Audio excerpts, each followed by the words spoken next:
उद्याच्या 7 तारखेला होऊ घातलेल्या लोकसभेच्या निवडणुकीच्या निमित्तानं Bharatiya Janata Party, Rashtrawadi Congress, Shivsena, Republican Party आणि अन्य मित्र पक्षांचे अधिकृत उमेदवार छत्रपती उदयनराजे भोसले यांच्या प्रचाराच्या निमित्तानं आजच्या आपल्या वाईच्या सभेला आपल्या सगळ्यांना मार्गदर्शन करण्याकरता उपस्थित असणारे आपल्या सगळ्यांचे नेते, या राज्याचे कर्तबगार उपमुख्यमंत्री आदरणीय अजितदादा, महायुतीचे अधिकृत उमेदवार आदरणीय छत्रपती उदयनराजे भोसले, आजच्या कार्यक्रमाला आवर्जून उपस्थित असणाऱ्या नाशिक विधानसभा मतदारसंघाच्या सन्माननीय आमदार देवयानीताई फरांदे, भाजपचे जिल्ह्याचे अध्यक्ष धैर्यशील दादा कदम, रिपब्लिकन पार्टीचे प्रमुख अध्यक्ष अशोक बापू गायकवाड, ज्येष्ठ नेते आदरणीय बकाजराव आबा, जिल्हा बँकेचे चेअरमन नितीन पाटील, उदयराव कबुले, नितीन बापू, शशीदादा, मी आता नावं सगळ्यांची घेत नाही, मंचकावरच्या सगळ्यांची माफी मागून मंचकावर उपस्थित असणारे सर्व मित्र पक्षांचे आणि राष्ट्रवादीचे सर्व सन्माननीय मान्यवर, आणि काल दुपारी मला 1 वाजता फोन आला की उद्या दादांची सभा आयोजित करायची, आणि अतिशय अल्प वेळेमध्ये एवढ्या संख्येने उपस्थित असणारे सर्व माझे तिन्ही तालुक्यामधील उपस्थित मान्यवर बंधू भगिनी, पत्रकार बंधू आणि माझ्या तरुण आणि सहकारी मित्रांनो, उद्याच्या 7 तारखेला आपण सगळेजण लोकसभेच्या निवडणुकीच्या निमित्तानं मतदानाला सामोरं जाणार आहे,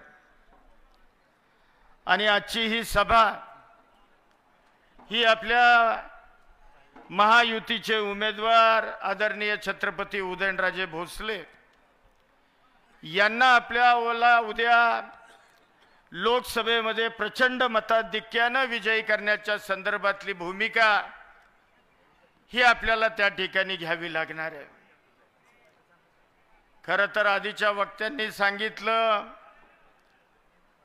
नितीन काही लोकसभेला स्वतः काही इच्छुक नव्हता, परंतु दादांची इच्छा होती की नितीनला आपण लोकसभेला त्या ठिकाणी उमेदवारी देऊ.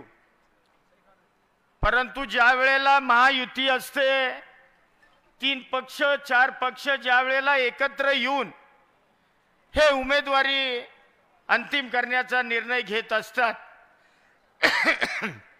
त्यावेळेला काही चर्चा झाली असेल आणि त्या माध्यमातून छत्रपती शिवरायांचे 13वे वंशज खासदार उदयनराजेंना उमेदवारी देण्याचा निर्णय हा महायुतीने घेतला. दादा, आमच्या मतदारसंघातल्या लोकांना वाटत होतं की नितीनला उमेदवारी मिळावी, आणि ती न मिळाल्यामुळं थोडेसे या मतदारसंघामधील आपले सगळे कार्यकर्ते हे थोडेसे नाराज झाले. आणि दरम्यान काय झालं की आमच्याही कुटुंबातलं लग्न होतं की ज्या लग्नाला आपण परवा आला होता, आणि त्यामुळं लोकांमध्ये असा समज झाला की चला आबाई नाराज दिसतायत, आबांचे कार्यकर्तेही नाराज दिसतायत, अशा पद्धतीचा एक मेसेज वाई विधानसभा मतदारसंघामध्ये त्या ठिकाणी गेला. आणि जिल्ह्यामधली लोक सुद्धा मला म्हणायला लागली, चॅनेलवाले असतील, आमचे पत्रकार मित्र असतील, हे सगळे आमचे मित्रमंडळी म्हणायला लागली की आबा वाई विधानसभा मतदारसंघामध्ये काम कधी सुरू होणार? तर मी त्यांना सांगितलं, काळजी करू नका, हा वाई विधानसभा मतदारसंघामधील मतदार कार्यकर्ता हा विचारानं बांधला गेलेला कार्यकर्ता, हा काही क्षणिक कुठल्या मोहानं आणि कुठल्या एखाद्या गोष्टीनं हा कार्यकर्ता इकडं तिकडं सैरभैर होणारा कार्यकर्ता नाही. हा कार्यकर्ता कैलासवासी चव्हाण साहेबांच्या मातीमध्ये या कार्यकर्त्यानं जन्म घेतलाय. कैलासवासी आबासाहेब वीरांनी ज्या मातीमध्ये आपलं कर्तृत्व सिद्ध केलं त्या मातीमधला हा कार्यकर्ता आहे. मग तात्या असतील, आदरणीय मदनराव अप्पा असतील, या सगळ्या मंडळींच्या मुशीतला किंबहुना अलीकडं दादा आपल्याला मानणारा या मतदारसंघामध्ये कार्यकर्ता तयार झाला आणि निश्चितपणानं एका विशिष्ट विचारातनं हा कार्यकर्ता जोडला गेला. मी तमाम कार्यकर्त्यांना आज आवाहन करेन की एक लक्षात ठेवा, ही निवडणूक आपल्या सगळ्यांच्या दृष्टीनं खूप महत्त्वाची निवडणूक आहे. तुम्हाला सगळ्यांना कल्पना आहे, 2 कारखान्यांची ओझी आपण उरावर घेतली. कर्जबाजारी कारखाने, 1000 कोटीचं कर्ज असणारे दोन्ही कारखाने आपण तुमच्या सगळ्यांच्या आग्रहाखातर ताब्यामध्ये घेतले. आज या संस्था अडचणीमध्ये, कारखान्यांची खाती थकीत झालेली आहेत. 4 वर्ष झालं बँकांच्या जप्तीच्या नोटीस आहेत आणि मग या पार्श्वभूमीवर आपण दादांच्या सोबत जाण्याचा निर्णय हा तुम्हाला सगळ्यांना विचारून त्यावेळेला घेतला. हे करत असताना दादा असतील, राज्याचे मुख्यमंत्री एकनाथराव शिंदे साहेब असतील, दुसरे आपले उपमुख्यमंत्री आदरणीय देवेंद्रजी फडणवीस साहेब असतील, या तिन्ही नेत्यांनी आपल्याला आपल्या कारखान्यांना थक हमी देण्याचा निर्णय हा त्या ठिकाणी घेतलेला आहे. एकूण 1900 कोटीची 13 कारखान्यांना थक हमी सरकारनं मान्य केली. त्यामध्ये 1900 कोटीमध्ये आपल्या एकट्याला 500 कोटी रुपये देण्याचा निर्णय हा दादांच्या आणि या सरकारच्या माध्यमातून झालेला आहे. हे आपल्याला कदापिही विसरता येणार नाही, कारण 85,000 सभासदांचं जीवन, त्यांचा प्रपंच या दोन्ही कारखान्यांवर अवलंबून आहे आणि तुम्ही ही जबाबदारी मला घ्यायला लावली. त्यामुळं आपल्याला जबाबदारीपासून बाजूला जाता येणार नाही, हे सगळ्यांनी लक्षात ठेवा. कोण काय सांगतं, कोण काय सांगतं, कृपा करून या गोष्टीवर कुणीही विश्वास ठेवू नका. उद्या जर ह्या 2 संस्था की ज्या सर्वसामान्य शेतकऱ्याच्या, कष्टकऱ्याच्या मालकीच्या आहेत, त्या जर वाचवायच्या असतील तर उदयनराजेंना उद्याच्या निवडणुकीमध्ये प्रचंड मताधिक्यानं या मतदारसंघामधून मताधिक्य मिळालं पाहिजे, हे लक्षात ठेवा. आणि ती जबाबदारी माझी आहे. उद्या जर या मतदारसंघामध्ये वेडवाकडे काय घडलं तर त्याचा जाब मला विचारला जाणार आहे, हे तुम्ही सगळ्यांनी समजून घ्या. जर उद्या काही वेडवाकडे घडलं तर दादा असतील, मुख्यमंत्री असतील, देवेंद्रजी असतील किंवा सगळे नेते हे मला उद्या विचारणार आहेत की मकरंद तुझ्या मतदारसंघामध्ये असं काय घडलं. मला सांगा, विकासाचे प्रचंड कोट्यावधी रुपयाची कामं या तिन्ही तालुक्यामध्ये आपण मंजूर केली. स्वप्नवत वाटावं असं कृष्णेचं पाणी आपण खंडाळ्यासारख्या दुष्काळी तालुक्याला देण्यामध्ये यशस्वी झालो. आज मला सांगा, एवढा प्रचंड दुष्काळ संपूर्ण महाराष्ट्रामध्ये पडलाय. कालच आपण परवा 2 दिवसापूर्वी पिण्याच्या पाणी हे बलकवडीच्या कॅनॉलमध्ये आपण सोडलं आणि खंडाळा तालुक्यातील गावांना पिण्याच्या पाण्याच्या संदर्भातली भूमिका किंवा त्या लोकांना दिलासा देण्याचं काम या निमित्तानं आपण केलेलं आहे. देवघरचंही पाणी आपण 65व्या किलोमीटरपर्यंत महाबळे म्हणजे वाघोशीपर्यंत त्या ठिकाणी नेण्यामध्ये आपण यशस्वी झालो. पुढची ही कॅनॉलची कामं 10 किलोमीटरची लोणंदच्या पर्यंतची, आपल्या हद्दीपर्यंतची ही त्या ठिकाणी कामं सुरू झालेली आहेत. पोटचाऱ्यांची कामं सुरू होतील. 3 उपसा सिंचन योजनांची टेंडर दादा येणाऱ्या जून जुलै महिन्यामध्ये मी आपल्याला विनंती करणार आहे की या आमच्या तिन्ही उपसा सिंचन योजना ज्या देवघरवर आहेत की ज्या शेखमीरवाडी, गावडेवाडी आणि वाघोशी या तिन्ही उपसा सिंचन योजना त्या आता अंतिम स्वरूपामध्ये मी आपल्याला विनंती करेन खंडाळा तालुक्याच्या वतीनं आपण या तिन्ही योजनांचं टेंडर त्या ठिकाणी ताबडतोब काढावं। जवळपास 3.30 TMC पाणी हे देवगडचं खंडाळा तालुक्याला अधिकचं मिळणार आहे। त्यामुळे या संदर्भात सुद्धा आपण लक्ष घाला, म्हणजे माझ्या खंडाळा तालुक्याचा दुष्काळ किंवा येणारं पाण्याचं संकट जे उन्हाळ्यामध्ये येतं ते बऱ्यापैकी दूर होऊन त्या ठिकाणचा शेतकरी सुद्धा सुजलाम सुफलाम झाल्याशिवाय भविष्यामध्ये राहणार नाही। वाई तालुक्यामध्ये सुद्धा आपण बघतोय कवठे केंजळ योजना जर नसती तर मला सांगा आज 15-16 गावं जी पूर्वेकडची गावं आहेत या गावांना आपण उन्हाळ्यामध्ये आज पाणी देऊ शकलो। आमचं केंजळ सारखं गाव 6-7 दिवसाला पाणी येत होतं, परंतु कवठे केंजळ योजना सुरू केली। वेळ्यासारखं आमचं गाव असेल, आमचं गुळुंब असेल, चांदक असेल, अगदी इकडं शेंदूरजण बोपर्डीपर्यंत या सगळ्या गावांना या कवठे केंजळच्या पाण्याचा लाभ झालाय। आणि निश्चितपणानं शिरगाव आनवडी असेल इथं सुद्धा आपण येणाऱ्या 4 दिवसांमध्ये हे पाणी पोचवण्याचा प्रामाणिकपणानं प्रयत्न करतोय। म्हणजे कवठे केंजळची योजना सुद्धा दादांच्या मुळेच झाली, त्यामुळं आपल्या गावांचा काही प्रश्न मिटलाय। धोम डाव्या उजव्यामुळं काही गावांचा प्रश्न मिटतोय। जललक्ष्मीच्या योजनेमुळं जललक्ष्मीची योजना दादांमुळेच झाली, त्यामुळं पश्चिम भागातल्या या भागाचा सगळा शेतीचा आणि पिण्याच्या पाण्याचा प्रश्न मिटलेला आहे। आता दादा या खोऱ्यामध्ये एक आपल्याला जांभळीचा केटीवेर त्याची कॅपॅसिटी वाढवून जसं जललक्ष्मी केली तशी या खोऱ्यामध्ये सुद्धा आपल्याला लवकरात लवकर ती योजना मंजूर करावी लागणार आहे। आणि जे नागेवाडीचं सुद्धा आपण कॅनॉल पूर्ण केले आपल्याच काळामध्ये, आपांनी धरण बांधलं, त्याच्यानंतर कॅनॉलची कामं ही माझ्या काळामध्ये त्यावेळेला पूर्ण झाली। त्यामुळं माझ्या भावजांच्या वाड्या वस्त्या यांना सुद्धा शेतीचा आणि पिण्याच्या पाण्याचा प्रश्न हा दूर झालेला आहे।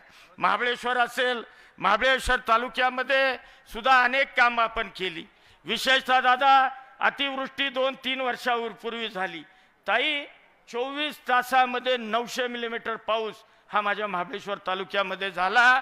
जे काही आपण सगळे इन्फ्रास्ट्रक्चर, रस्ते असतील, पूल असतील, सगळ्या शाळा असतील, अनेक इन्फ्रास्ट्रक्चर आपण जे उभं केलं होतं 70-75 वर्षामध्ये एका रात्रीमध्ये त्याचं होत्याचं नव्हतं झालं। परंतु दादांना मी विनंती केली की दादा आपण महाबळेश्वर तालुक्यामध्ये हे त्या ठिकाणी जी आमची दुरावस्था झाली, वाईच्या पश्चिम भागामध्ये अनेक गावांमध्ये काही लोक मृत झाली, जोर असेल, कोंडावळचे असेल, देवरुखवाडी, अशा लोकांचे खूप हाल झाले। दादांनी स्वतः विजिट केली आणि मी तुम्हाला नम्रपणानं सांगतो एकट्या महाबळेश्वर तालुक्यामध्ये 2 वर्षामध्ये 400 पूल, छोटे मोठे पूल आपण बांधले, कोट्यावधी रुपये दादांनी आपल्याला दिले।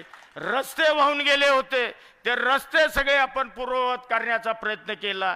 वाईच्या पश्चिम भागामध्ये तुम्ही जा, दोन्ही रस्त्यानं जा, खड्डा तर तुम्हाला कुठंच लागणार नाही, परंतु त्या रस्त्यांवरचे सुद्धा मोऱ्या सगळ्या काढल्या आणि सगळे पूल आपण त्या रस्त्यांवर उभे केले।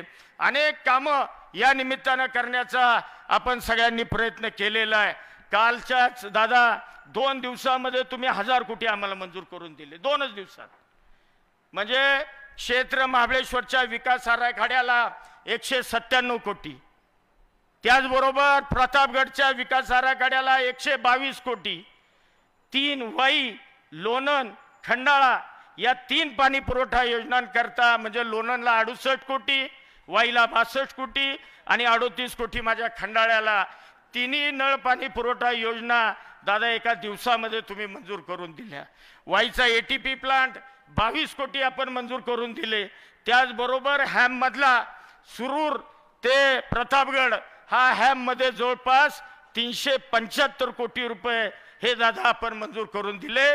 म्हणजे जवळपास 1000 कोटी 2च दिवसात या वाई विधानसभा मतदारसंघाकरता दादांच्या आणि या सरकारच्या कृपाशीर्वादामुळे आपल्याला हे पैसे या मतदारसंघात मिळाले। गावागावामध्ये कोट्यावधी रुपयाची कामं आपण केलीत। त्यामुळे माझी कळकळीची विनंती आहे, उद्या तुम्हाला काही कुणाच्या दारामध्ये जायची गरज नाही, तुम्हाला मकरंद पाटील खंबीर आहे।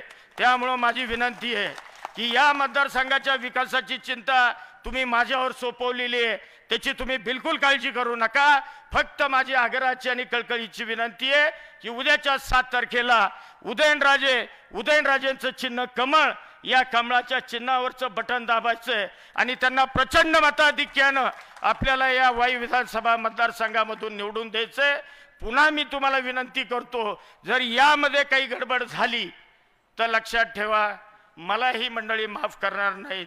मी तुमच्या बाबतीत काय करायचं नाही तर माझ्या बाबतीत तुम्ही काय करायचं हा निर्णय तुम्हाला घ्यावा लागेल, हे लक्षात ठेवा, तेवढं लक्षात ठेवा.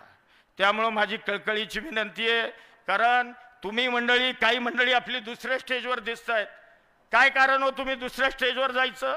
तुम्ही मला विचारलं होतं, मी तुम्हाला काय सांगितलं होतं? थोडंसं स्वातंत्र्य काही मिळालं, तुम्ही स्वैर व्हायला लागला. ही काही राजकारणाची पद्धत झाली? आपण काही विचारांना बांधलोय का? उगीच आलेली वरात इकडून तिकडं हे या मतदारसंघामध्ये तुमच्याकडून चालणार नाही. त्यामुळे माझी कळकळीची विनंती आहे की कुठलंही वेडंवाकडं पाऊल कुठल्याही गावातल्या कार्यकर्त्यानं, कुठल्याही आपल्या मतदारानं हे त्या ठिकाणी टाकायचं नाही आणि प्रचंड मताधिक्यानं उदयनराजेंना या विधानसभा मतदारसंघातनं आपल्याला त्या ठिकाणी दिल्लीमध्ये पुन्हा पाठवायचंय आणि ते काम आपण या ठिकाणी 7 तारखेला करावं ही आग्रहाची आणि कळकळीची विनंती करतो. आणि दादा, आपण या सभेकरता आपली वेळ दिली त्याबद्दल या विधानसभा मतदारसंघाचा प्रतिनिधी म्हणून मी तुमचं, देव आणि ताई तुमचं आणि सगळ्या मान्यवरांचं या ठिकाणी आभार व्यक्त करतो आणि माझे 2 शब्द थांबवतो. जय हिंद, जय महाराज. ज्येष्ठ नेते किसनवीर आबा, मदनप्पा, लक्ष्मणराव तात्या, बाळासाहेब भिलारे या सर्व महान नेत्यांना विनम्र व्यक्तीच्या माझ्या वतीने, व्यासपीठावर उपस्थित असलेले सर्व मान्यवरांच्या वतीने आणि समोर माझ्या उपस्थित असलेले सर्व आपण लोकशाहीतल्या राजांच्या वतीने मी विनम्र अभिवादन करतो. आज या ठिकाणी आवर्जून ह्या अशा अत्यंत महत्त्वाच्या धावपळीच्या अंतिम टप्प्यात आज आदरणीय अजितदादांनी आपल्याला वेळ दिली, ते या ठिकाणी आपल्याला संबोधित करायला आले आणि नुकतंच ह्या मतदारसंघाचे कार्यक्षम आमदार, कार्यसम्राट आमदार मकरंद आबा यांनी त्यांच्या मनोगतामध्ये संपूर्ण काय काय कामं झाली याचं संपूर्ण आपल्यासमोर तपशील दिला आणि त्याकरता दादा या ठिकाणी आले. मी मनापासून या ठिकाणी त्यांचं स्वागत करतो. या ठिकाणी आवर्जून आमदार देवयानीताई फरांदे देखील माझं मनोबल वाढवण्याकरता आल्यात, त्यांचं देखील मी स्वागत करतो. आणि व्यासपीठावरती उपस्थित असलेले ज्येष्ठ नेते बकाजी आबा पाटील, माझे मित्र नितीन काका पाटील, प्रतापराव अण्णा, धैर्यशील दादा कदम, अशोकराव बापू गायकवाड, अमित कदम, उदय कबुले, संजय बाबा गायकवाड, नितीन बुरगुडे पाटील बापू, राजू शेठ राजपुरे, दत्तानाना ढमाळ, बाबूराव संगपाळ, प्रमोददादा शिंदे, श्यामराव गाढवे, शशीदादा पिसाळ, दिलीप बाबा पिसाळ, सुनील तात्या काटकर, मदनप्पा भोसले, अनिल सावंत, राजेंद्र अण्णा तांबे, विशाल तोष्णीवाल, सीमाताई जाधव, स्मिताताई देशमुख, किरण नाना साबळे, राजेंद्र लवंगारे, मनीषाताई कैसास, विमलताई पार्टे आणि असंख्य या ठिकाणी उपस्थित सर्व ज्येष्ठ श्रेष्ठ या मतदारसंघातले सर्व वडीलधारी मंडळी, माता भगिनी आणि माझ्या तरुण मित्रांनो, सर्वप्रथम या ठिकाणी आज आमच्या सगळ्या मकरंद आबांच्या विनंतीला आणि माझ्या विनंतीला मान देऊन आपण या ठिकाणी आपला बहुमोल वेळ खर्च करून वेळात वेळ काढून आपण या ठिकाणी आल्याबद्दल आपल्या सगळ्यांचे मनपूर्वक मी स्वागत करतो आणि आभारी मानतो. मदन मकरंद आबांनी त्यांच्या भाषणात उल्लेख केला की विकास कामांचा उल्लेख केला. मला त्यावर एवढंच सांगावंसं वाटतं की ज्या वेळेस एवढ्या मोठ्या प्रमाणात जेव्हा निधी उपलब्ध होतो त्याच्या मागं कारणं असतात. जेव्हा एक स्थिर सरकार असतं, स्थिरता असते, स्टेबल गव्हर्नमेंट असतं, त्यावेळेस संपूर्ण एक नियोजन चांगल्या प्रकारे करता येतं आणि ज्यावेळेस चांगल्या प्रकारे नियोजन आपण करतो त्यावेळेस संपूर्ण राज्यभरात वेगवेगळ्या आमदारकीच्या मतदारसंघात, खासदारकीच्या मतदारसंघात विकास कामं आपल्याला करता येतात, निधीचं योग्य वाटप करता येतं. दर 5 वर्षांनंतर निवडणुका ह्या अटळ असतात आणि ह्या 5 वर्षाच्या कालावधीत जेव्हा निवडणूक पार पडतात त्यावेळेस एक 5 वर्षाचा डेव्हलपमेंट प्रोग्राम आखला जातो. पण तो पूर्ण करण्यासाठी एक स्थिर सरकारची गरज असते. ज्या ठिकाणी अस्थिरता असते त्या ठिकाणी तो प्रोग्राम किंवा तो जो प्लॅन 5 वर्षाचा जो प्लॅन आहे तो कधीच आपण पूर्णत्वाला नेऊ शकत नाही. आज महायुतीच्या माध्यमातून अनेकांनी तोंडसुख त्यावेळेस घेतलं की अजितदादा असतील, मग मुख्यमंत्री एकनाथराव शिंदेसाहेब असतील की यांनी गद्दारी केली किंवा त्यांनी वेगळा चौथा सुभा निर्माण केला. तसं नाही.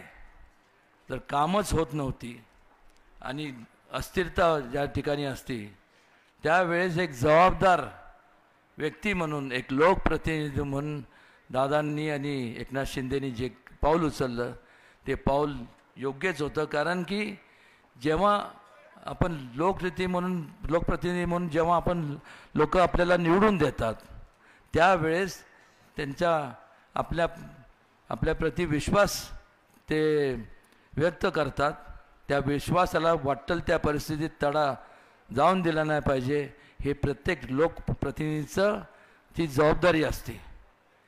आणि लोकांचे जे विकास कामं असतील, डेव्हलपमेंटचे जे कामं असतील ते जर झालं नाही तर मग परत लोकांसमोर जायचं तरी कुठला चेहरा घेऊन आणि काय सांगायचं लोकांना.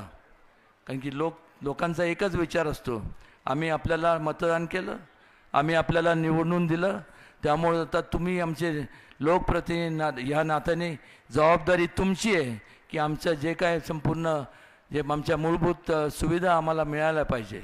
आणि तोच एकमेव विचार घेऊन मगाशी म्हणजे अजितदादांनी आणि एकनाथ शिंदेसाहेबांनी तो निर्णय घेतला.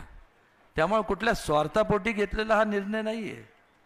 आणि स्थिरता जर स्थिरताबद्दल बोलायचं झालं तर आज या गेल्या 10 वर्षाचा कालावधी जर आपण पाहिला तर ह्यापूर्वी स्वातंत्र्यानंतर ज्यावेळेस काँग्रेसचं राज्य होतं तो काळ आणि हा काळ आज लोकांना सोशल मीडियाच्या माध्यमातून किंवा मीडियाच्या चॅनलच्या माध्यमातून आज संपूर्ण जग एवढं एकदम जवळ आलेलं आहे. प्रत्येक जण विचार करतो की मग ह्या 10 वर्षात जे काही संपूर्ण योजना मायक्रो प्लॅनिंग, मायक्रो प्रोसेसिंग करून ज्या मार्गी लावण्यात आल्या मग त्या काळात का झाल्या नाही. त्यावेळेस मीडिया एवढा नव्हता, त्यावेळेस सोशल मीडिया तर नव्हताच. आणि त्यामुळं आपल्याला लोकांना ज्या ठिकाणी आपलं वास्तव्य आहे त्याच्या पलीकडं काय चाललं हे कोणाला समजत नव्हतं. आणि म्हणून आपण एक विचार करणं पाहिजे की त्यावेळेस ज्यांना जबाबदारी दिली होती, ज्यांना भरभरून आपण मतदान केलं त्यांनी काहीच केलं नाही.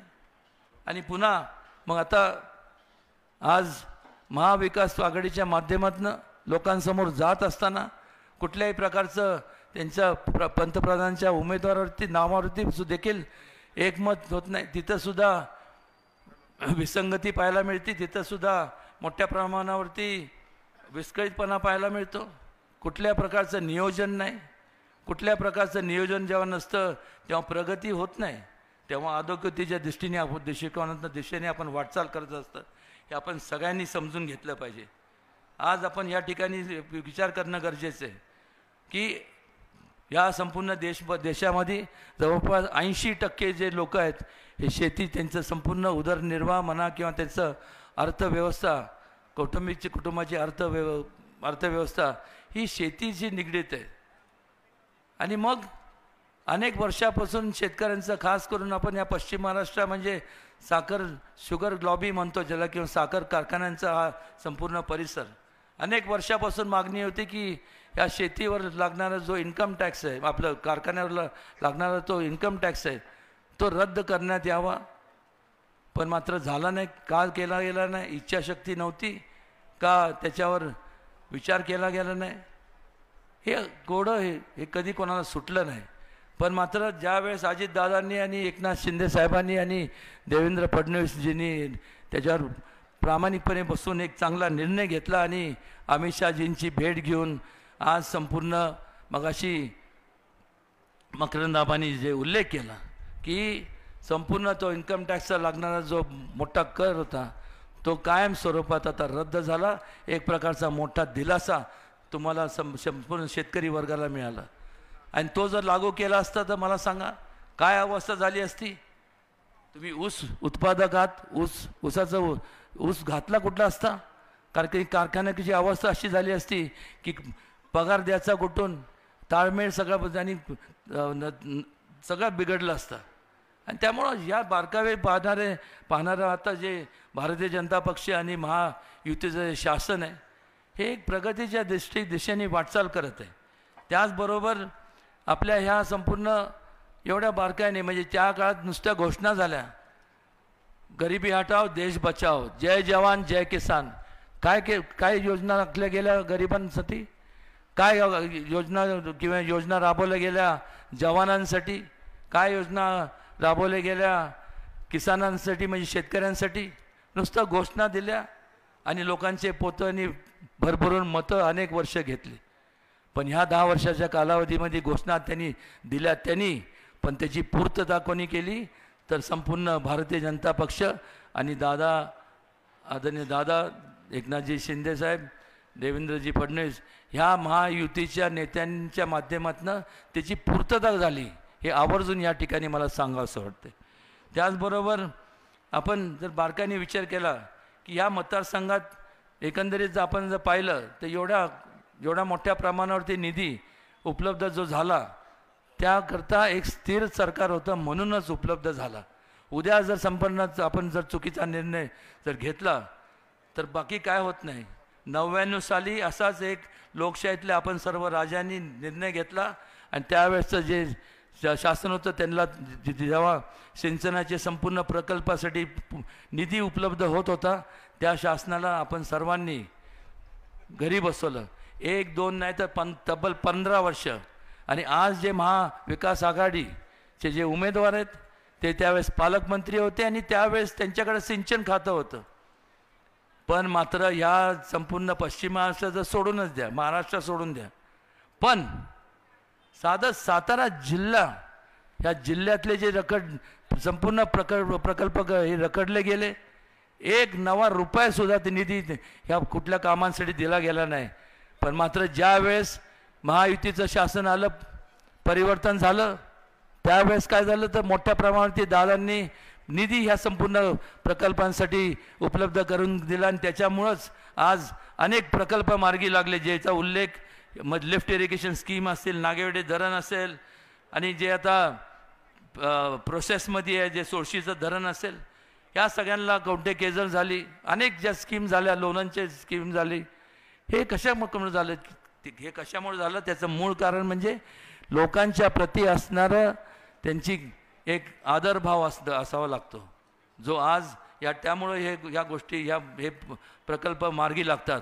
आणि आज या महायुतीच्या माध्यमातून संपूर्ण लोकांसाठी वेगवेगळे क्षेत्रामध्ये किंवा आज आपल्याला माहीत आहे की हा जो वाई मतदारसंघ आहे म्हणजे त्याच्यात खंडाळा तालुका आला, त्यात तुमचा वाई तालुका आला आणि महाबळेश्वर तालुका आला.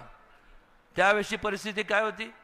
अनेक वर्षापासून सगळं खंडाळा तालुका म्हणजे सगळं माळरानच आपल्याला पाहायला मिळत होतं.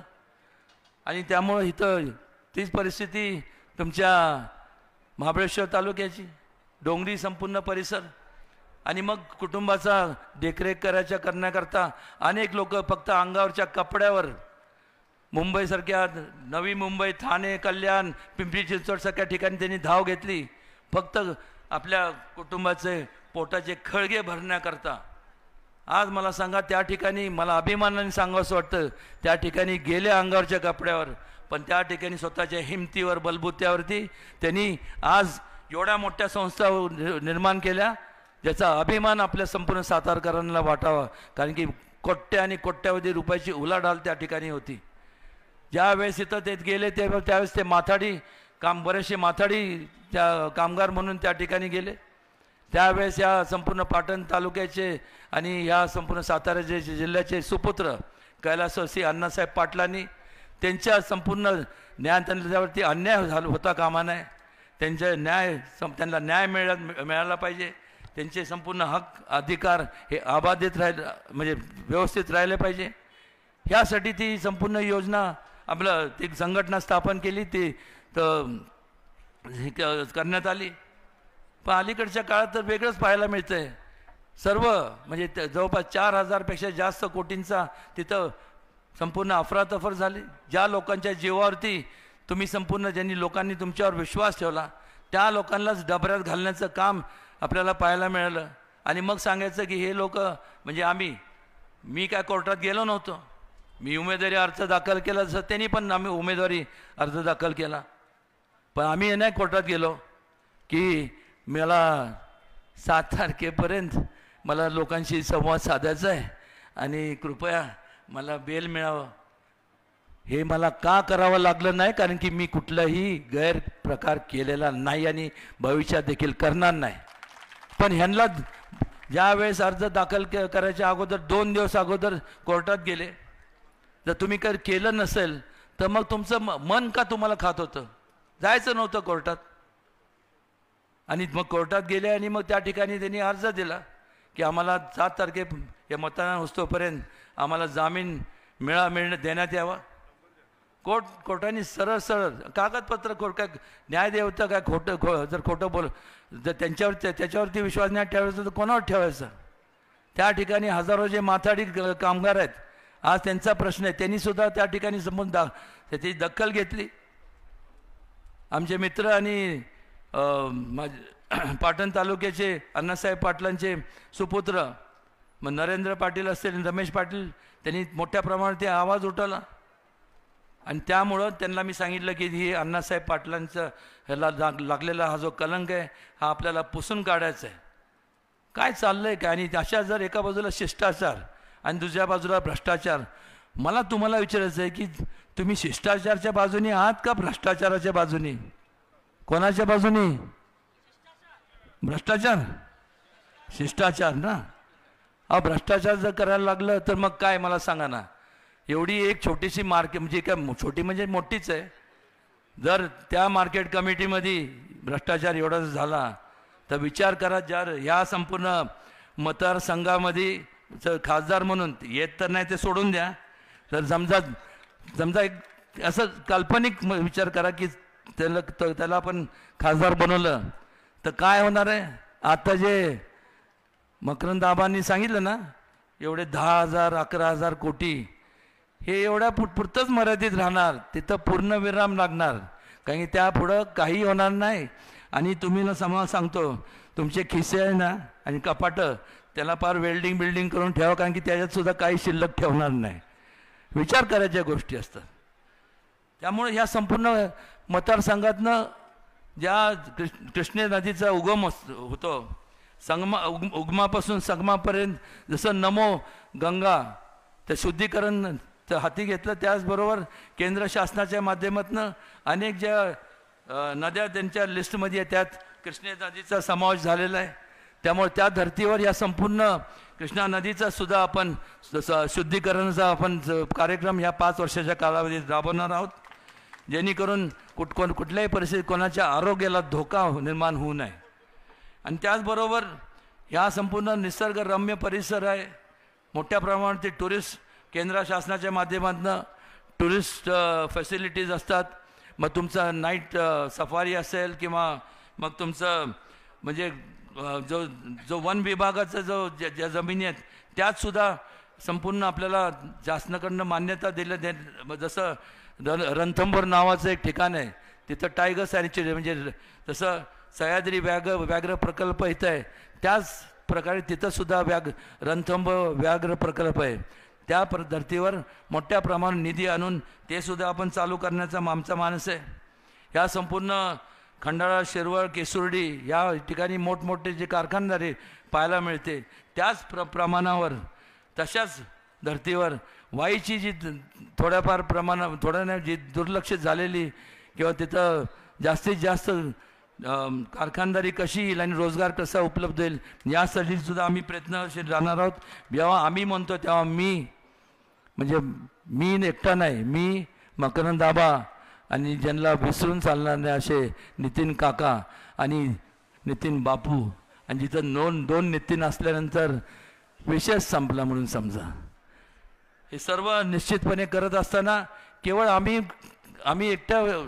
एकटं जसं आमच्या स्वतःच्या मतावर मी निवडून जाऊ शकत नाही किंवा निवडून जाऊ शकत नाही, तसं आमच्यामुळं तुम्ही नाही आहात. तुमच्यामुळं विनम्रपणे सांगतो की आमच्यासारखे लोकप्रतिनिधी आहेत आणि त्यामुळं तुम्हाला विश्वासात घेऊन तुमचा संपूर्ण कुठल्याही प्रकारे तुम्हाला ठेस न लागता किंवा तुम्हाला तुमचं जे मत तुम्ही देता आम्हाला बटन दाबून, त्याच्या एवढंच महत्त्वाचं जर काय असेल तर तुमचं वैचारिक मत म्हणजे तुमच्या सूचना असतील त्यासुद्धा महत्त्वाच्या आहे. आणि त्यामुळे तुम्ही एक लक्षात घेतलं पाहिजे, निवडून दिल्यानंतर तुमचं जबाबदारी संपत नाही, त्यातून चालू होती.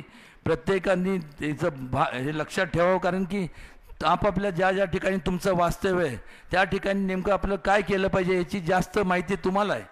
तशा सूचना आम्हाला दिल्यात. आता निश्चितपणे त्याच्यावरती केंद्र शासनाच्या आणि राज्य शासनाच्या माध्यमातून मी आणि मकरंदाबा आम्ही हातात हात घालून निश्चितपणे त्या पूर्ण रस नेऊ, एवढं या ठिकाणी आवर्जून सांगा असं वाटतं.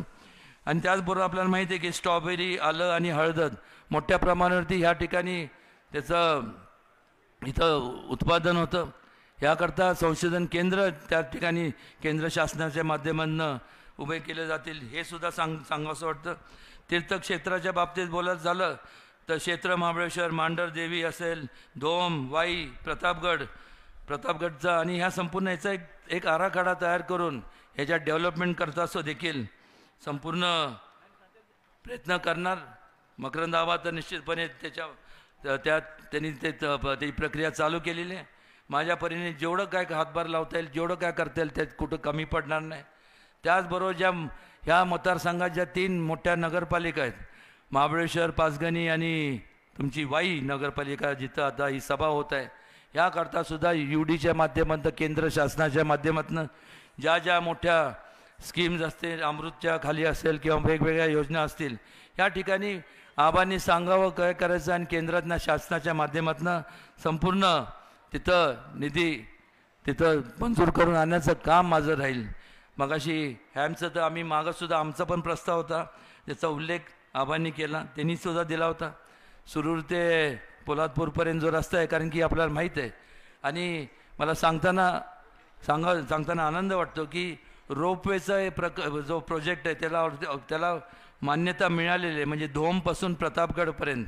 पण आता फक्त राहिलं होतं, मी नितीन गडकरींशी बोलत असताना मी त्यांना सांगितलं की ते लवकर आम्हाला निधी उपलब्ध करून घ्या. पण दादा त्यावेळेस मला नितीनजींनी सांगितलं की ते महाराष्ट्र शासन ते करणार आहेत, त्यामुळं आपण ते म्हणजे लक्ष देऊन दिलं तर निश्चितपणे ते होईल याची मला खात्री आहे. आणि त्याचबरोबर एक सांगतो, मगाशी स्वाभाविक आहे प्रत्येकाला महत्त्वाकांक्षा असणं, आणि का नसाव्यात, का उदयनराजेंनीच त्या पदावर राहावं, का दुसरं कोणी नाही. आणि त्यामुळं नितीन काकांशी सुद्धा एक भावना होती की आपल्याला पण म्हणजे ॲम्बिशन प्रत्येकाला जर नसली तर मग आपण कुठं आयुष्यात कुठं पोचूच शकत नाही. आणि त्या हिशोबाने मी दादांना विनंती करणार आहे की दादा, नितीनसारखा एक चांगला उमदा असं एक नेतृत्व आहे, त्याला ह्या बाबतीत योग्य ते आणि महत्त्वाचं स्थान आपण देण्याचं काम करावं, ही विनंती संपूर्ण ह्या मतदारसंघ आणि संपूर्ण सातारा जिल्ह्याच्या वतीने आपल्याकडं मी करतो आहे. बराच वेळ झाला त्यामुळे मी आपला फारसा वेळ घेणार नाही. दादांचं आपल्याला मार्गदर्शन ऐकायचं आहे आणि पुन्हा एकदा आपल्या सगळ्यांचं मनापासून आभार आणि धन्यवाद.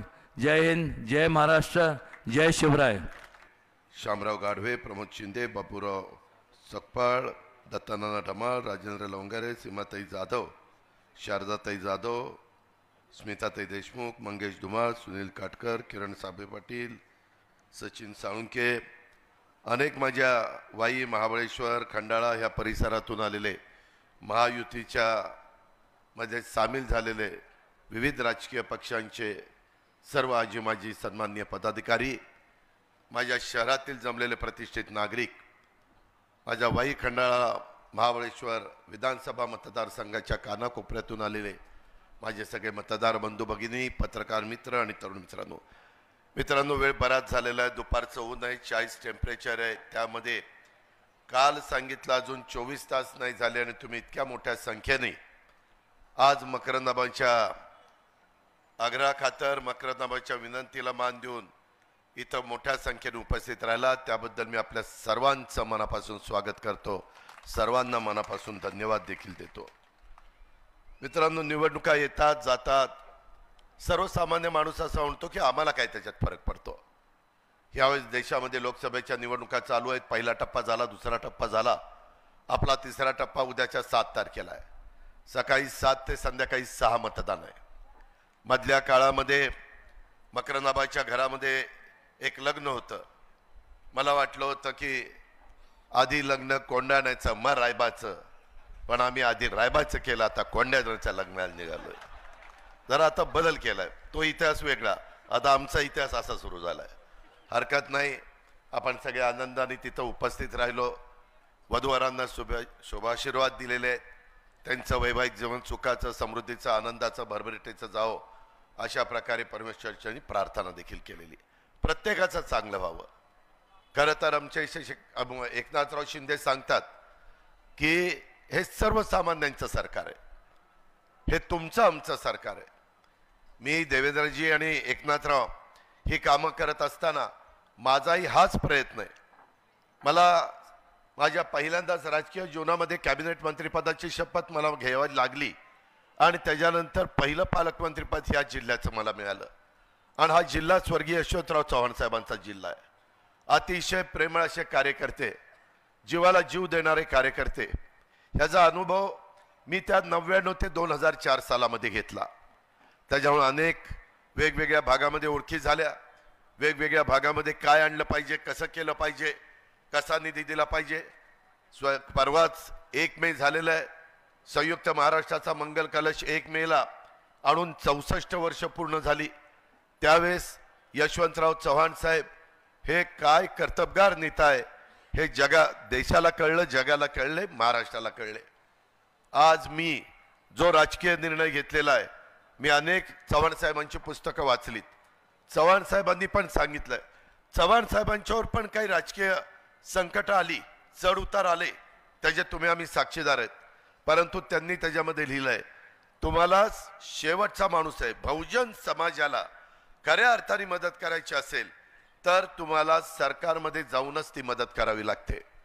आज मी काही ताम्रपट घेऊन जन्माला आलेलो नाहीये, मी सत्तेला पापलेला माणूस नाहीये. पण चव्हाण साहेबांचा विचार, चव्हाण साहेबांचे आज जो दाखवलेला रस्ता आहे, मी ह्यावेळेस जो राष्ट्रवादी काँग्रेस पक्षाचा जाहीरनामा दिलाय त्याच्यामध्ये स्वर्गीय यशवंतराव चव्हाण साहेबांना भारतरत्न मिळालं पाहिजे अशा प्रकारची आपण मागणी केली. ठीक आहे, उशीर झाला, परंतु अनेक मोठ्यांना स्वर्गवासी झाल्यानंतर देखील तशा पद्धतीनं पुरस्कार मिळालेले. त्याच्यानंतरच्या काळामध्ये चव्हाण साहेबांच्या बरोबर काम करणारे, त्यामध्ये किसनवीर आबा असतील, त्याच्यानंतरच्या काळामध्ये काम करणारे लक्ष्मणराव तात्या पाटील असतील, मदनराव पिसाळ असतील, आम्ही ज्यांना जिल्हा परिषदेमध्ये कामाची संधी दिली ते आपल्या सगळ्यांचे सहकारी. त्या संदर्भामध्ये बाळासाहेब भिलारे असतील, अशा वेगवेगळ्यांची आठवण येते. मी त्यांना सगळ्यांना भावपूर्ण श्रद्धांजली अर्पण करतो. काळाच्या नियतीच्या पुढं तुमचं माझं काही चालत नाही. येणाऱ्या प्रसंगाला सामोरं जावं लागतं, बाकीच्यांना सावरावं लागतं आणि त्याच्यातनं आपल्या परिसराला पुढं घेऊन जावं लागतं. आज मकरंद आबाल आणि त्यांच्या सर्व सहकाऱ्यांना दिवस कमी मिळालेले आहेत. त्या कमी दिवसामध्ये 24 तास काम करून आपल्याला 7 तारखेला जे मतदान आहे ते महायुतीचे उमेदवार श्रीमंत उदयनराजे भोसले, ह्याच्या छत्रपती उदयनराजे भोसले हे सातारच्या गादीचे वारस आहेत. आज देखील युगपुरुष छत्रपती शिवाजी महाराजांच्या बद्दल आपण अनेक जण, अनेक राजकीय पक्ष वेगवेगळ्या पद्धतीनं त्यांचं नाव घेतो, त्यांच्या पुढं नतमस्तक होतो, त्यांचा आदर्श डोळ्यासमोर ठेवतो. आम्ही सतत सांगतो की 18 पगड जाती 12 बलुतेदारांना एकत्र घेऊन, मावळ्यांना बरोबर घेऊन महाराजांनी त्या काळामध्ये हिंदवी स्वराज्याची स्थापना केली आणि तो आदर्श आपल्या सगळ्यांच्या समोर आहे. त्यामुळं इथून पुढच्या काळामध्ये देखील काम करत असताना आपल्याला तुम्ही बाकीचा काही विचार करू नका. कामाच्या बद्दल तुम्ही आमच्यावर सोडा. मी राज्य मंत्रिमंडळामध्ये गेल्यानंतर अनेक इथं बसणाऱ्या मान्यवरांना माहिती आहे, कदाचित तुम्हालाही माहिती असेल, मी इथं मेडिकल कॉलेज सरकारचा आणायचा प्रयत्न केला. थोडा उशीर झाला, जागा मिळाला, नंतर जागा घेतली, काम सुरू झालं. मित्रांनो, विकासाकरता आपण काम करूया. मी आज तुमच्याकडं विकासाकरता मतं मागायला आलेलो आहे. आज मोदी साहेबांना देशाचे विकास पुरुष म्हणून ओळखलं जातं. जगामध्ये जेवढे राजकीय पक्ष आहेत त्याच्यामध्ये सर्वात लोकप्रिय राजकीय नेता कोण आहेत तर ते नरेंद्र मोदी साहेब आहेत. ही काळ्या दगडावरची पांढरी रेघ आहे. हे असं असल्यामुळं एक एक खासदार त्यांना पाठिंबा देण्याच्या करता दिल्लीला गेला पाहिजे. मगाशी बोलत असताना मी त्या ठिकाणी अशोक बापू गायकवाडांचं भाषण ऐकत होतो. कारण नसताना अनेक पंतप्रधान होऊन गेले. मला वाईकरांनो, महाबळेश्वरकरांनो, खंडाळाकरांनो एक सांगा रे, राहुल गांधींवर बोफरचा आरोप झाला. डॉक्टर मनमोहन सिंगांच्या वर देखील मी चुकून राहुल म्हणलं, राजीव गांधींच्यावर, स्वर्गीय राजीव गांधींच्यावर बोफरचा आरोप झाला. करेक्शन केल्याबद्दल धन्यवाद. नाही तर तेवढंच दाखवत बसले असते, अजित कसा चुकला, अजित कसा चुकला. त्यांना दुसरं काय कळतंय. ब्रेकिंग न्यूज राजीवच्या ऐवजी राहुलचं नाव घेतलं. अरे ठीक आहे ना, त्याच्याच पोराचं घेतलं ना, आता बापाचं घेतो. काय बाप ताटात काय वाटीत काय, परंतु स्वर्गीय राजीव गांधी. मित्रांनो, त्यामध्ये मी आपल्याला सांगतो त्यांच्यावर पण बोफरचा आरोप झाला. मी त्यांनी मला तिकीट दिलं होतं 91 साली बारामती लोकसभा मतदारसंघाचं. नंतर एक दुःखद घटना घडली आणि राजूजी आपल्यातनं निघून गेले. पण त्याच्या आधी मिस्टर क्लीन अशा प्रकारची त्यांची इमेज होती. तरी देखील बोफोरचा आरोप, त्याच्यातनं त्यांना सत्ता सोडावी लागली. डॉक्टर मनमोहन सिंगांना 2G ते तरी एवढं फेमस झालं की विचारता सोय नाही. हां, कोळसा नाही, ते आता 2G झाल्यावर कोळसा, कारण कोळसा काळा असतो ना, जरा नंतर कोळसा. त्याच्यामध्ये कोळसा घोटाळा, ज्या माईन्स आहेत खाणीच्या बद्दल त्यांना ॲफिडेव्हिट द्यावं लागलं, त्यांचं म्हणणं मांडावं लागलं. मित्रांनो, एक गोष्ट मान्य केली पाहिजे, माझी विचारधारा वेगळी आहे. मी शिवशाहू फुले आंबेडकरांच्या विचारधारेचा आमचा राष्ट्रवादी काँग्रेस पक्ष आणि आम्ही सगळे कार्यकर्ते आहोत. पण कधी कधी 2 पावलं पुढं मागे सरकावं लागतं. आम्ही 19ला नेत्यांनी सांगितलं, साहेबांनी सांगितलं, नाही आता उद्धव ठाकरेंच्या बरोबर जायचं. आम्ही गुमानो राजीनामा दिला, उद्धव ठाकरेंच्या बरोबर गेलं. मला सांगितलं त्यांच्या अजिबात तक्रार येता का म्हणे. 2.5 वर्ष असं काम केलं. मकरंद आबाला विचारा, एक तक्रार जाऊन दिली नाही. उलट ते म्हणले, राव तू लयच चांगला आहे. म्हटलं तुम्हाला नंतर कळलं हो, मी लयच चांगला आहे. आधी कळलं असतं तर आपण दोघं कवाच कुठे गेलो असतो. पण हरकत नाही, तो विषय इथला नाही आहे.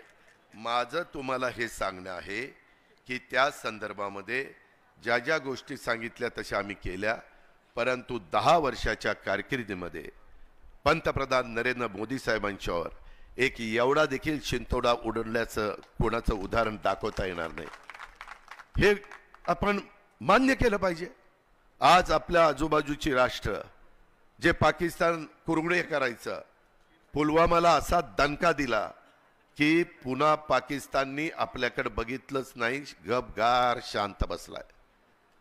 ज्यावेळेस आमचे मुलं मुली भारतातली शिकायला युक्रेनला गेली होती, बऱ्याच जणांना युक्रेन माहिती नसेल, रशियाच्या जवळ आहे, आणि रशिया आणि युक्रेनचं युद्ध सुरू झालं. पुतिन रशियाचा मेन माणूस, आणि ते युद्ध सुरू झाल्यावर आम्हाला महाराष्ट्रामध्ये फोन यायला लागले. आमची मुलं तिथं, मुली तिथं डॉक्टरच्या शिक्षणाकरता गेल्यात, देशातली गेली. आम्ही नंतर पंतप्रधानांशी संपर्क साधला. पंतप्रधानांनी सांगितलं काळजी करू नका. अरे मित्रांनो, तुम्ही शाट पडाल.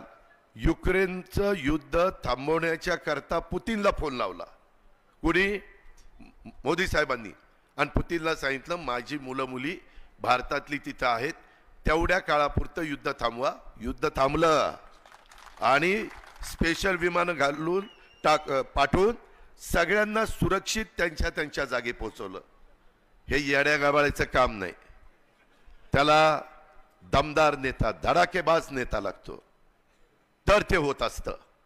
गेल्या 10 वर्षामध्ये तुम्ही इंटरनॅशनल दर्जाचे विमानतळ म्हणू नका, टर्मिनल म्हणू नका, वेगवेगळ्या प्रकारचे पोर्ट म्हणू नका, नॅशनल हायवे म्हणू नका, ज्या काही गोष्टी जशा railway, Vande Bharat train, bullet train, वेगवेगळ्या प्रकारचे मेट्रो, करोडो रुपये.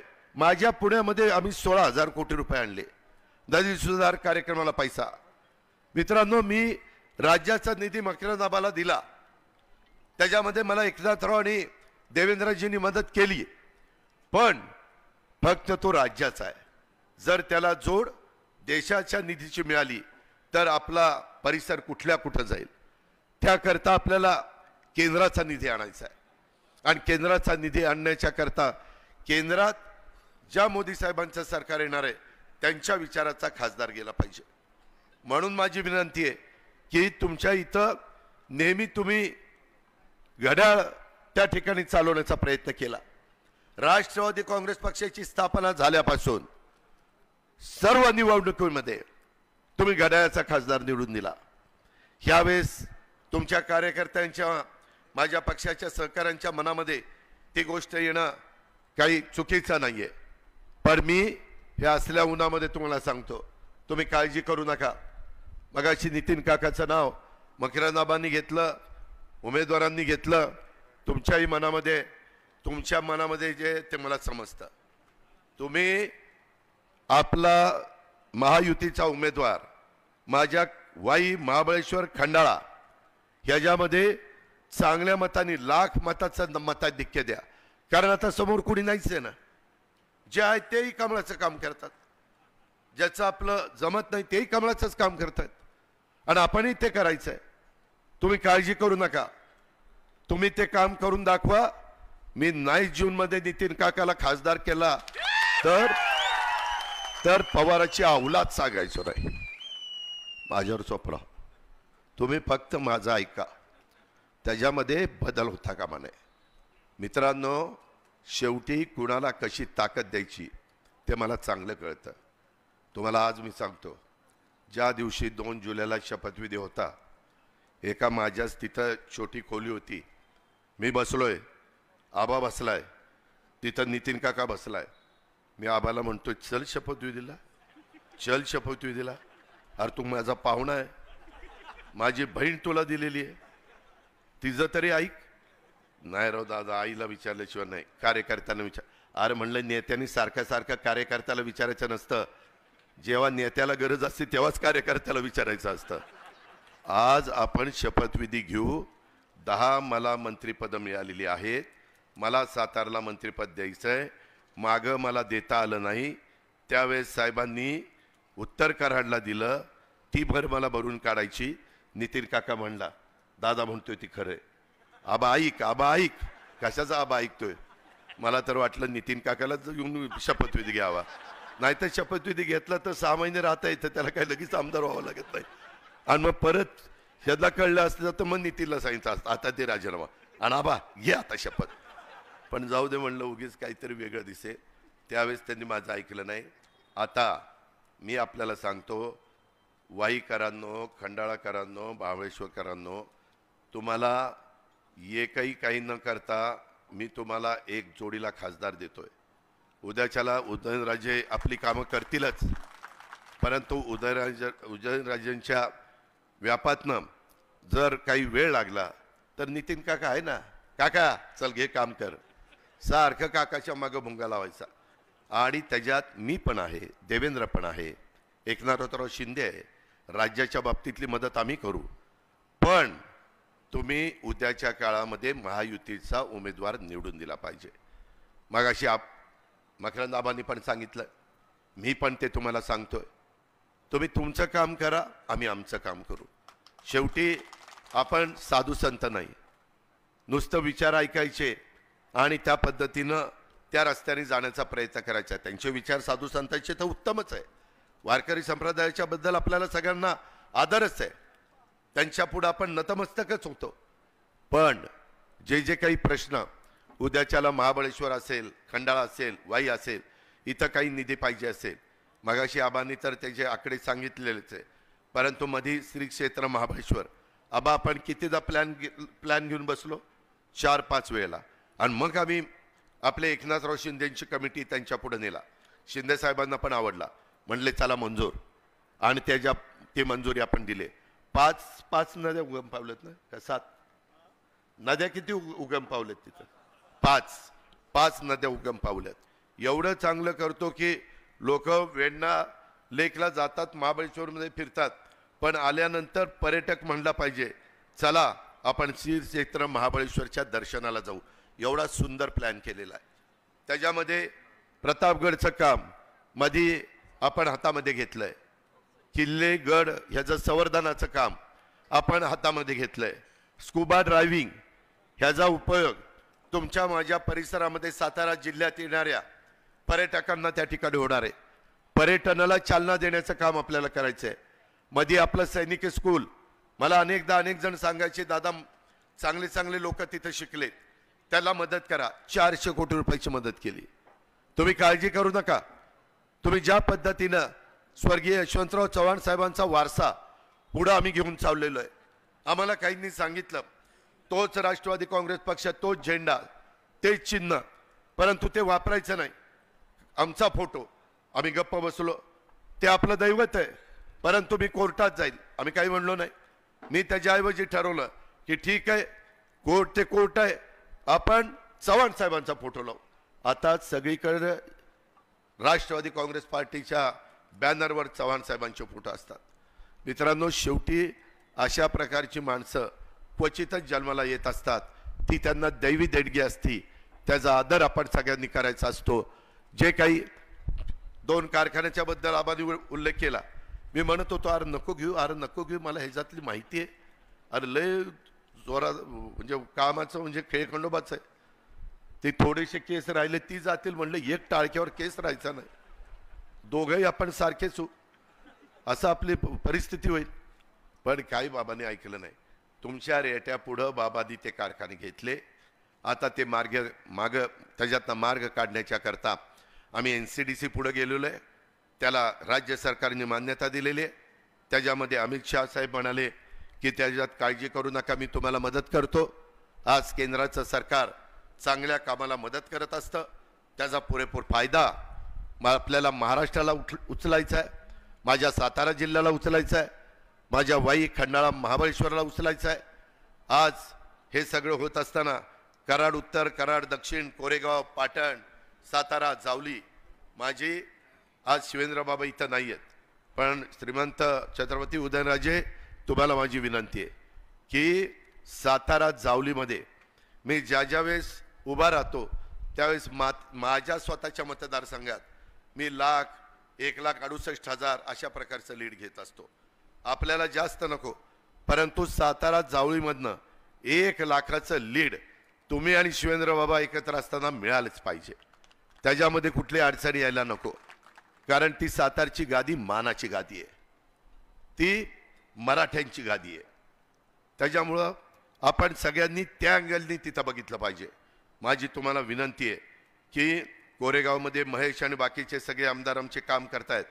पाटणला पण शंभूराजला सांगितलंय तुम्ही पालकमंत्री आहात, ह्याच्या आधी तुम्ही आणि पाटणकर नेहमी तुमचं 1000, 2000, 5000, 1000, 2000, 5000, 700, 800 असंच चालायचं.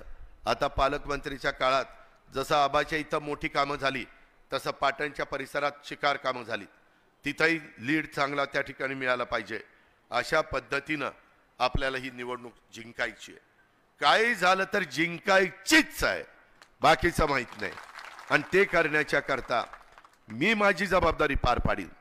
आबांनी तुम्हाला जबाबदारी सांगितलेली आहे. तुम्ही आबाचा शब्द अंतिम मानता, आबा माझा शब्द अंतिम मानतात आणि ह्या पद्धतीनं आपण एकमेकाला देवाणघेवाण करू. तुम्ही काही काळजी करू नका. मगाशी आबांनी सांगितलं की काही वेगवेगळ्या पद्धतीनं हेमचे रस्ते, पाणी पुरवठ्याच्या योजना, किंवा आबा म्हणाले की बाबांनो मी ही सगळी कामं करायला तुमच्या पाठीशी आहे. आबा तुमच्या पाठीशी आहे, आबा मी तुझ्या पाठीशी आहे, तो काळजी करू नको. त्यामध्ये राज्य सरकारचं 6 लाख कोटीचं बजेट माझ्या हातामध्ये असतं. ते बजेट कुणाला किती द्यायचं हे एकनाथराव आणि देवेंद्रचा अधिकार आहेच, तो मी कधीच नाकारत नाही. परंतु माझ्याकडनं फाईल जाते त्यावेळेस मी त्या ठिकाणी आपल्याला देण्याचं काम करत असतो विकास कामाला. इथं आमच्या देवानीताई पण बसलेल्या आहेत. शेवटी देवानीताई पंगत बसली की वाढपी ओळखीचा असला पाहिजे, म्हणजे जरा जास्त मिळतं. आता मागं ज्यावेळेस महाविकास आघाडीत होतो त्यावेळेस देवानीताई तिथं आल्या तर मी नुसता बघायचो, काहीतरी टाकल्यासारखं करायचो आणि पुढं जायचो. आता आम्ही महायुतीत आहे, आता आपण बरोबर आहोत. त्याच्यामुळं तुमचं ते दवाखान्याचं काम तुम्ही अनेकदा मला देवेंद्रजींना सांगितलं. ते ह्या ज्या काही गोष्टी आहेत किंवा आमच्या आबाचं असेल किंवा बाकीच्या सगळ्यांचं असेल, त्यामध्ये मी निधी देण्याच्या करता कुठं कमी पडणार नाही. आचारसंहितेचा नियमाचा भंग न करता जे काही करता येणं शक्य असेल ते करण्याच्या करता मी निश्चितपणे तुम्हाला मदत करील, अशा प्रकारचा विश्वास मी आजच्या सभेच्या निमित्तानं आपल्या सगळ्यांना देतो. अनेक जणांनी त्याच्या संदर्भामध्ये कारखाने पण आपण बाहेर काढू. आम्ही अनेक आजारी कारखाने मी बाहेर काढलेले आहेत. हे काही आपल्याला फार जड काम नाही आहे, फक्त कठोर भूमिका घ्यावी लागते, फक्त कडक वागावं लागतं. आणि लोकांनी पण हे आपल्याकरता करतोय, हे समाजाच्या भल्याकरता करतोय, अशा प्रकारची एक जाणीव त्यांनी त्या ठिकाणी मनामध्ये ठेवली पाहिजे. मी मगाशी सांगत होतो, इथं मला काही माझे मुस्लिम बांधव दिसत आहेत. मित्रांनो, आम्ही महायुतीचं सरकार आलं, ते आल्यानंतर मी मौलाना आझाद महामंडळाला निधी भाग भांडवल 1000 कोटी रुपये केलं. 1000 कोटी रुपये काँग्रेसवाल्यांनी पण कधी त्यांच्या राजवटीमध्ये केलं नाही. माझ्या मुस्लिम बांधवांना तिथं माझे युवक युवतींना पण मदत व्हावी, त्याच्यामध्ये त्याच्या संदर्भामध्ये कुठली अडचणी येऊ नये, त्यांची कर्ज प्रकरण व्हावी, त्यांच्या वक्फ बोर्डाच्या जमिनी ह्या सुरक्षित राहाव्यात, अशा खूप काही गोष्टी आम्ही केलेल्या आहेत. आणि आम्ही सगळ्यांना बरोबर घेऊन पुढे चाललोय. त्याबद्दल कुणी मनामध्ये यत्किंचितही शंका मनामध्ये आणू नका. माझ्या वाई शहराचा, महाबळेश्वरचा, पाचगणीचा विकास करण्याच्या दृष्टिकोनातनं तिथं पण निधी एकनाथराव शिंदे आपलेच सुपुत्र आहेत, त्याच्यामध्ये आपल्याच सातारा जिल्ह्यामध्ये आहेत आणि त्याच्यावर त्यांचंही आपल्याला मदत असते, तेही आबाला मदत करतात, मी पण आबाला मदत करतो. पण बाबांनो, आज तारीख 4 आहे, 5 आणि 6 2च दिवस हातात आहे. 7ला मतदान आहे. कृपा करा, पायाला भिंगरी बांधल्यासारखं माझ्या विशेषतः राष्ट्रवादी काँग्रेस पक्षाच्या कार्यकर्त्यांनी, भाजप त्यांची जबाबदारी पार पाडेल, RPI आठवले त्यांची जबाबदारी पार पाडेल, त्याच्यामध्ये रासपा असेल, शिवसेना असेल, ते पण त्यांचं काम करतील. परंतु कुठं राष्ट्रवादी काँग्रेस पक्षाचा कार्यकर्ता कमी पडलाय, अशा प्रकारचं चित्र माझ्यासारख्या कार्यकर्त्याला बघण्याची वेळ येता कामा नये, हीच मी आजच्या जाहीर सभेच्या निमित्तानं तुम्हाला सगळ्यांना आग्रहाची, नम्रतेची, कळकळीची विनंती करतो. कोयना धरणग्रस्त आणि अभयारण्यग्रस्त यांच्याही काही प्रश्न चैतन्य दळवीने मला दिलेले आहेत, त्यांनाही मी विश्वास देतो की त्या प्रश्नाच्या करता मदत पुनर्वसन माझ्याच जवळचा अनिल भाईदास पाटील ह्याच्याकडे आहे, त्याच्यावर त्यांना घेऊन आपण ती पण मीटिंग लावू. आणि त्याच्यातनं मागं ज्या मीटिंग लावल्या चैतन्य तुला माहिती आहे, त्या मीटिंग माझ्या स्तरावर झालेल्या आहेत. त्याच्याकरता राहिलेलेही प्रश्न माझ्या धरणग्रस्तांचे मी मार्गी लावण्याच्या करता आचारसंहिता संपली की आपण त्याच्यामध्ये पुढे जाऊ अशा प्रकारचा शब्द मी आपल्याला सगळ्यांना देतो. अधिक न बोलता आपण एवढ्या मोठ्या संख्येने आला आणि या सभेला उपस्थिती दाखवली त्याबद्दल तुम्ही काळजी करू नका. जरी राजेंना तिकीट गेलेलं असलं तरी देखील बाकीची जबाबदारी माझ्यावर मी घेतलेली आहे. त्या संदर्भात माझ्या सगळ्या सहकाऱ्यांशी माझी चर्चा झालेली आहे. त्यामुळं तुमची सगळ्यांची कामं आणि उद्याच्याला नितीन काका खासदार राज्यसभेचा झाला की काका तू फक्त वाई महाबळेश्वर आणि खंडाळ्याचा बघायचं नाही, सातारा जिल्ह्याचा खासदार म्हणून मी तुला करतोय. त्याच्यामुळं पायाला बिंगरी आमचा मकरंद आबा कसा तिथं बांधतो रात्री उशिरापर्यंत लक्ष देत असतो तशा पद्धतीनं नितीन आबा इथं राष्ट्रवादी काँग्रेस पक्षाला ताकद देण्याच्या करता तुला काम करावं लागेल हे स्पष्टपणे या निमित्तानं सांगतो. आणि पुन्हा एकदा महायुतीच्या उमेदवारी या नात्याने छत्रपती उदयनराजे भोसलेंच्या कमळाच्या चिन्हाच्या शेजारचं बटन दाबण्याचं काम आपण सगळ्यांनी करा आणि आपल्या वाई खंडाळा महाबळेश्वरचा सर्वांगीण विकास करण्याच्या करता तुम्ही आम्हाला साथ द्या.